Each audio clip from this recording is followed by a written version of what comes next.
আজকে হেইটকে নিয়ে কিছু কথা ছিল। দুধ দিয়ে সাপ পালা এটাকেই বলে, মানে হেইটকে। তারা হয়তো ভুলে গিয়েছে বিটিএস ছাড়া হেইট কিছুই না। শুধুমাত্র বিটিএস এর কারণে 90 মিলিয়ন আর্মি হেইটকে সহ্য করছে, না হলে কবে হেইট তার পজিশন হারিয়ে ফেলতো। হেইটের বোঝা উচিত আর্মি হেইটের রূপ দেখে না, বিটিএস এর খাতিরে পড়ে আছে। কদিন পর বিটিএস কে ছোট করার কারণ কি? তাদের যতই বিটিএস কে ছোট করো না কেন, তাদের সফলতা আরো বেড়েই যাবে। আমরা আগে বিটিএস কে চিনেছি, আমাদের 7 রাজ্যকে চিনেছি, পরে হেইটকে। হেইটের পরিচয় বিটিএস না, বরং বিটিএস এর পরিচয় হেইট। কথাটা হলো এটাই যে সাউথ কোরিয়াকে চিনে বিটিএস এর জন্য। এখন সমগ্র মানুষের কাছে বিটিএস মানে কোরিয়া, কোরিয়া মানে বিটিএস।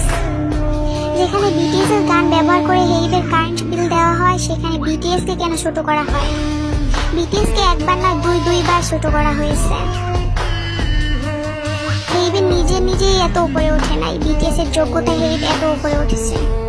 বিটিএস আর্মিরা একবার খেপে উঠলে ভালো হবে না মনে হয় না। হেইটের হায়াত ফুরিয়ে আসছে মনে হয়, কারণ সে বিটিএস কে আবার ছোট করলো। কোথায় আছে না অহংকার পতনের মূল।